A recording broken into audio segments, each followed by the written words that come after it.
I was married 6 times. People think that makes me reckless or desperate. But the truth is far darker. I wasn't chasing love. I was trying to survive it. Each man left a scar, but the last one left me paralyzed. They said it was an accident, but I remember the stares.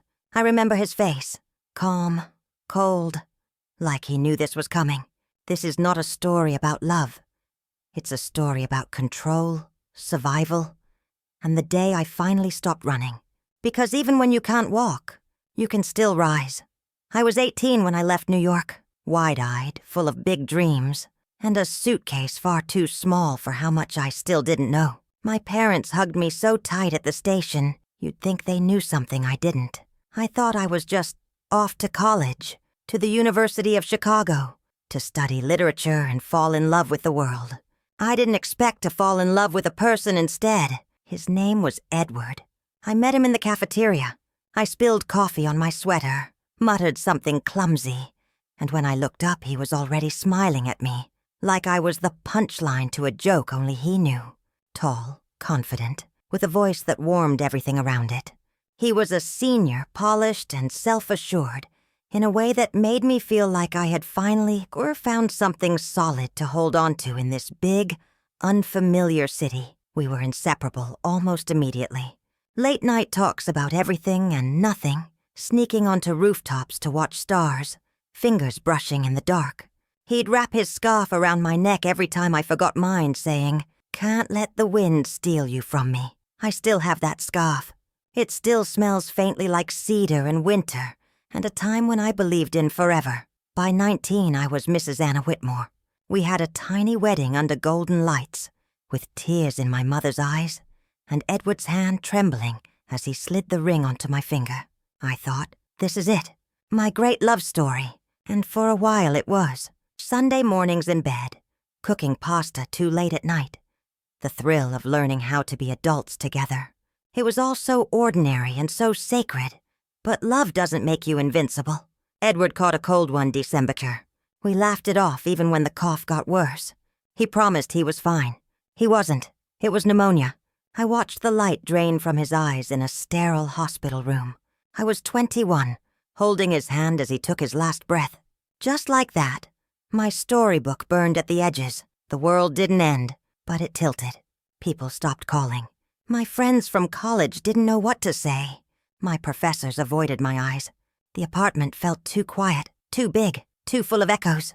Every night I curled up with Edward's scarf and stared at the ceiling, praying I'd dream of him. Instead, I just stared, awake, alone. Everyone told me time would heal me, but time doesn't fix grief. It just makes it quieter, sneakier. I thought if I could just love again, maybe I could rebuild what I lost. That was my first mistake. I met him at a bookstore, my second husband. He was kind. On the surface, said all the right things. He listened when I talked about Edward, and I thought that meant he understood. He didn't. He saw my pain like a crack in the glass and decided to push his way through. At first, he was gentle, thoughtful, but slowly, it turned. He didn't want me to visit my parents. He criticized my clothes, my voice, my friends. Then came the silence, the cold shoulder that lasted days. Slamming doors, veiled threats. I stopped recognizing myself. I stopped laughing. It took me 2 years to leave. 2 years of walking on eggshells, pretending I was okay. When I finally did leave, I did it with one bag and shaking hands. I told no one. I just ran. But even after I was free, I still felt trapped, like my body had learned fear too deeply to let it go. Then came John, the third. My parents introduced us. They were desperate to see me smile again. He looked safe, soft-spoken, said grace before dinner, wore button-downs. He seemed like the kind of man who'd never raise his voice, never hurt a fly. We got married after 6 months. A week after the honeymoon, I learned he was already married. Had a whole life in another state, a wife, a child. And when I confronted him, he didn't deny it. He just blinked slowly and said, "It's not working. You should go." Like I was some tenant he was evicting. No apology, no rage, just cold indifference. I packed my things in silence and left. Again. I remember standing in front of the mirror that night, My face looked older than my years, hollowed out. I touched the glass and whispered, "Is something wrong with me?" Because how could 3 men walk into my life and only one stay? And he had no choice. Edward was the only one who loved me, and stayed until Tardeth made him leave. After John, I stopped telling people I was married before. I started locking my photo album. I kept Edward's picture in a drawer, but I never threw it away. I didn't stop believing in love, not yet. But by then, I started wondering if love believed in me. I didn't think I'd fall in love again. Not after 3 marriages that left me with more shadows than memories. At 30, I had learned how to disappear, how to move quietly through life without asking much from it. I waited tables at a small restaurant in Chicago, wore my hair in a low bun, smiled when I needed to, and kept my stories locked behind my eyes. No one asked and I never offered. Then came James. He was the head chef, always humming some old tune while chopping vegetables. Soft-spoken with eyes that looked like they knew how to keep secrets safe. The first time he ever spoke to me beyond an order was after he saw me bring coffee to a grumpy old man who never tipped. "You treat people like they matter," he said, setting down a pan beside me. I remember just shrugging and walking away. But after that, I noticed him too. James didn't flirt. He wasn't charming. He just showed up, with tea after long shifts, with stories about his childhood, with silence that didn't demand anything. One night after we closed, he brought me chamomile and sat across from me in the empty dining room. "I like you," he said. I looked down, heart pounding, and whispered, "I've been married 3 times. He smiled. "So that's not who you are. That's what happened to you." I could have cried. Instead, I laughed for the first time in what felt like years. It wasn't a whirlwind romance. It was a slow thaw, a gentle hand reaching into the coldest parts of me, patiently waiting. And somehow, I let him in. I said yes when he proposed, though every part of me was terrified. "I can't do this again," I told him once. "Then don't do it again," he replied. "Do it differently. With me." We got married behind the restaurant. Just us. A few friends and sunflowers. I wore a soft yellow dress. He couldn't stop smiling. For the first time since Edward, I felt safe. Not high on passion or blind hope. Just grounded. Whole. One rainy Saturday, we decided to drive to New York to see my parents. It was nothing special. Just a visit, just a road trip. We played music, argued over snacks, laughed about silly things. I remember thinking, I could live like this forever. Then came the rain. Then the bend in the road. Then the sound of tires screaming and metal crushing, and the smell of something burning. And then silence.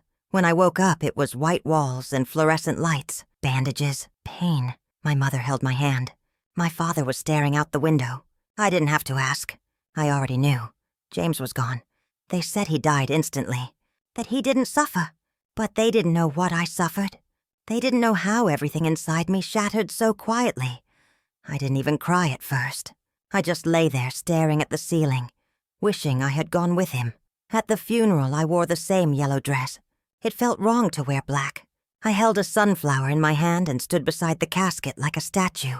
James's sister hugged me tight. No words, just grief wrapped around grief. 2 women mourning a man who never asked for much and gave everything. Back home, everything reminded me of him. His apron still hung in the kitchen. His toothbrush is still beside mine. I found a note in the drawer, a week later. Scrawled in his uneven handwriting, "Thank you for loving me." James! I collapsed to the floor with that note in my hand, sobbing so hard I thought I might disappear into the tiles. I planted sunflowers in the backyard. Every year since, I plant them. It's the only way I know how to keep him close. I married twice more after James. Neither lasted. One man couldn't stand my silence and said I wasn't present. The other lied about everything. His job, his past, even his name. I think I knew neither of them would work, but I couldn't face the silence again. I didn't want to be alone, but loneliness surrounded me anyway. More honest than most of the men I knew. James, he wasn't like the others. He didn't try to fix me. He didn't try to erase my past. He just held my hand and loved me in the quiet. I don't know why life took him from me. But sometimes I wonder if love isn't meant for people like me. If the universe gives just enough to remind you what you'll never keep. Still, I wear his ring on a chain around my neck. Still, I water the sunflowers. And still, on rainy nights, I swear I can feel him sitting beside me in the silence, humming that same old tune, keeping me warm. When I met David, I was exhausted. Not just tired. Exhausted in my bones, in my spirit, in the parts of me I didn't even know how to name. Love had become something I no longer trusted, and still, some part of me, foolish or brave, kept searching. Maybe I thought if I kept loving, eventually someone would stay. David seemed like the answer to a prayer I'd stopped saying. He was older, elegant, the kind of man who moved through the world without raising his voice or losing his cool. Everything about him was polished, practiced, a man with steady hands and eyes that never flinched when I told him the truth about my past. He didn't look at me like I was broken. He looked at me like I was a project. I didn't see that at first. He called me calm in the storm, took me to a quiet cabin one snowy weekend, filled the fireplace with light, read me poetry by candlelight, and asked me to be his wife. I cried. Not because I was overwhelmed with love, but because I was so tired of saying goodbye. I wanted this to be the one that lasted. I wanted the nightmare to be over, and for a little while it seemed like maybe it was. David paid off my credit cards, got me a therapist, set up a cozy office for me to journal and explore myself again. I mistook the net for comfort. I mistook the cage for kindness. He whispered that he wanted to protect me, that the world had been too cruel, and that I didn't have to do it alone anymore. And God, I wanted to believe him. I wanted to believe someone could love me enough to make the pain stop. He started asking about my past, not just gently, relentlessly. Dates, names, what they did to me, what I let happen. I just want to understand, he'd say, brushing the hair from my face. So I know how to protect you better. It sounded like love. It felt like an interrogation. Then one morning I woke up to find him sitting by the window reading my journal. My heart dropped into my stomach. I understand your heart better now, he said with a warm smile. I didn't even speak.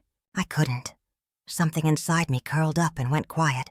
He kissed my hand like he'd done nothing wrong, like he hadn't just stolen my last safe space. Things went missing after that. My phone, my keys, my ID. You've just been forgetful lately, he said, handing me vitamins and tea. It's okay. I've got everything under control. I stopped working.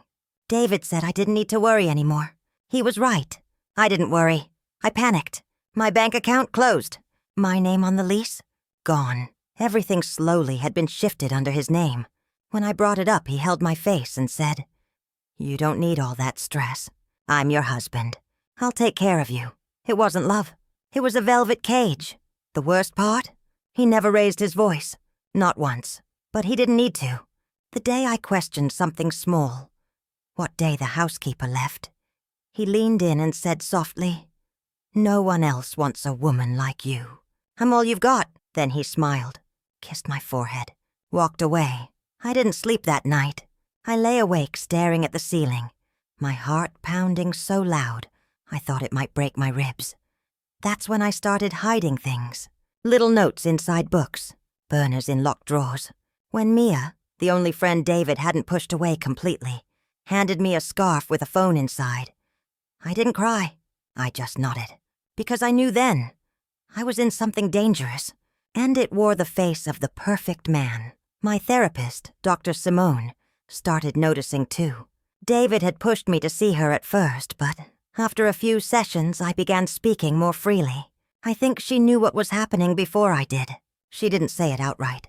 She just kept asking, When do you feel most like yourself? And I realized I didn't have an answer. David's housekeeper vanished one day. He said she quit, but I remember her warning once in passing, almost like a whisper. He likes everything just his way. She looked me dead in the eye when she said it. I began writing again, but this time in coded language, in pages I'd tear out and hide. I needed proof for myself that I wasn't crazy, that this wasn't love, that I hadn't lost my mind again. And maybe that's what saved me. Not the plan, Not the phone, not Mia, but that single thought that broke through one night as I stared at my reflection. Skin pale, eyes hollow. He didn't want to love me. He wanted to own me. I don't know if I'll ever be free again. But I know now. I'm not crazy. And that's the first thread I can pull to start unraveling the lie. The day I decided to leave, the sky was blue. That's what I remember most. That it wasn't storming or dark or dramatic. It was just clear, like the world was giving me one last window to slip through. I waited until David left for his errands, like he always did on Tuesdays. I had packed the night before. Just a few things. The scarf Mia gave me with the burner phone. A photo of James. My mother's necklace. I couldn't find my ID. Again. My debit card was gone too. Again. But I thought, just get out first. Worry about the rest later. The door clicked softly as I opened it. My hand was shaking. My chest was tight, and then I heard his voice. Going somewhere? He was behind me. I turned slowly. He was holding his car keys, head tilted, smile painted on like always. But his eyes were empty. Flat, like someone who wasn't surprised at all. I lied. I don't even remember what I said. Something about air. Something about needing space. He walked toward me calmly, took the bag from my shoulder without asking. Let's sit. Talk. Don't make this ugly, he whispered. I tried to step back, but he caught my wrist. We were near the stairs. I pulled. He didn't let go. Then everything went sideways. I don't know if he pushed me. I don't know if I slipped. All I know is his hand was the last thing I felt before I hit the stairs. Hard. I remember the sound of my own scream echoing off the walls. I remember the sickening crack. And then, nothing. When I woke up, everything was white. Machines beeped softly around me. My body was wrapped in something stiff, cold, numb. I couldn't feel my legs. I blinked once, twice, and then I saw him, David, sitting beside me, holding my hand. It was an accident, he said gently. You slipped on the stairs. It was wet. I told you to be careful. And then he smiled. That smile. I'll never forget it, because it wasn't the smile of a man terrified that his wife had almost died. It was the smile of someone who had expected this moment, prepared for it, almost welcomed it. My tears didn't come from pain.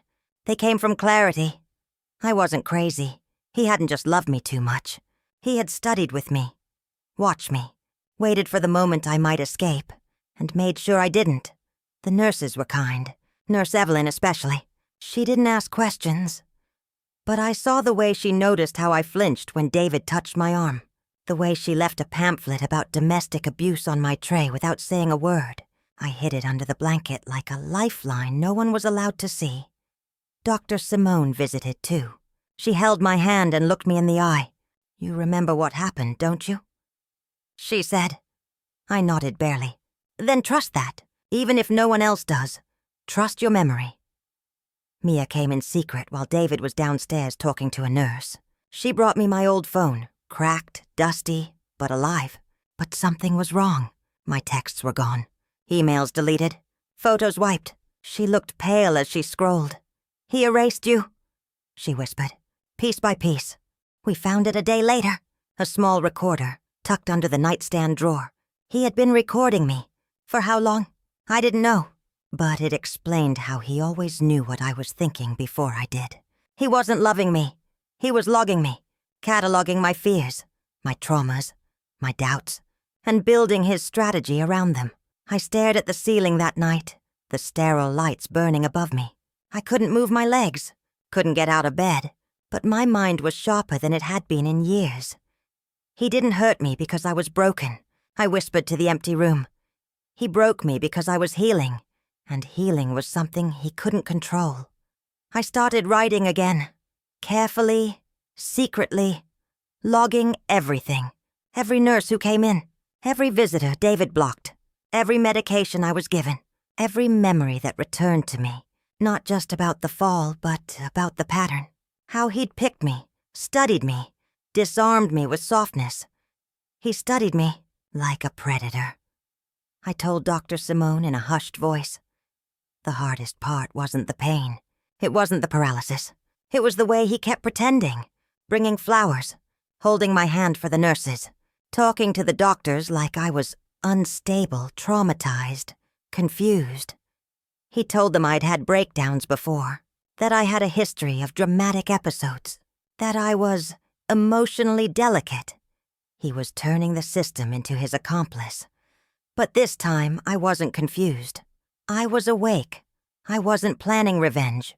I was planning proof, survival, justice.